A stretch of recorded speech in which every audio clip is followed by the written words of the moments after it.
Hey friends, I'm SARA WISEMAN, and today we're talking about, do others feel the same?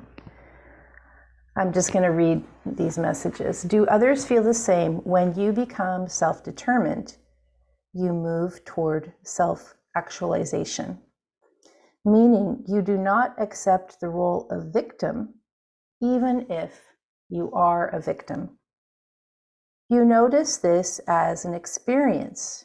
You understand that the pain and suffering you feel is no different, no bigger, no stronger, no worse, no more profound than the pain and suffering felt by some being, anyone, at any time. You accept yourself as one of one, and you understand that even with your particular pain and suffering, you are not alone. Others are in the abyss right now. Others are feeling pain right now. Others are recovering, working through, healing right now. Others are walking away from abusers, from pain, from darkness right now. And I really like this because it allows us to really look at collective experience and have compassion for everyone and everything all the time. If there is a place that, if we look at, sometimes these messages say suffering, bliss, and bliss are two sides of the same coin. So if we look at joy and joy and pain as this sort of continuum of the human experience, and potentially as we're first becoming aware, the joy and pain are very intense.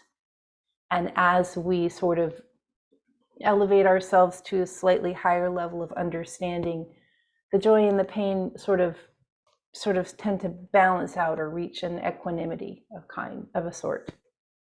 At first it's really intense. We're experiencing things for the first time in our life. And then as we get a little bit farther,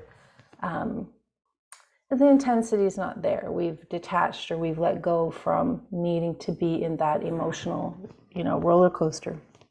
But the piece here that I like is this idea of not being the victim, even if you are the victim. And I am well aware in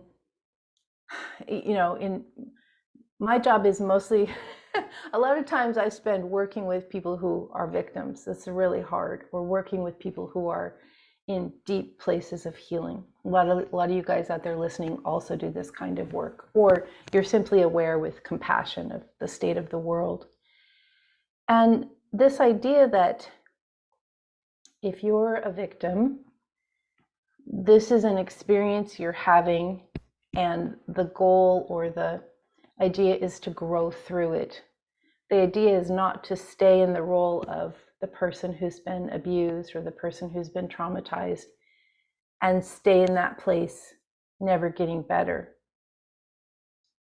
The way forward is to work through that shroud of pain and come to a different understanding.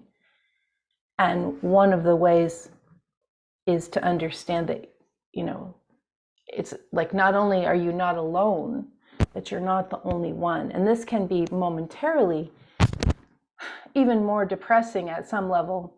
I've had this abuse, I've had this suffering, I've been this victim, and I'm not alone, and I'm not the only one. And then we sort of have to scoop down into, what is the state of the world? This is really hard. If I'm not the only one, and there's all these people who've had this experience, this is really rough. But then we remember, we're souls, we're our unique souls, but we're also part of this larger collective soul, and larger collective soul is attempting to evolve. And so we're all going through some of this healing together. We're all, as a collective, lifting up, which is sort of how we're evolving as humans and as divine beings.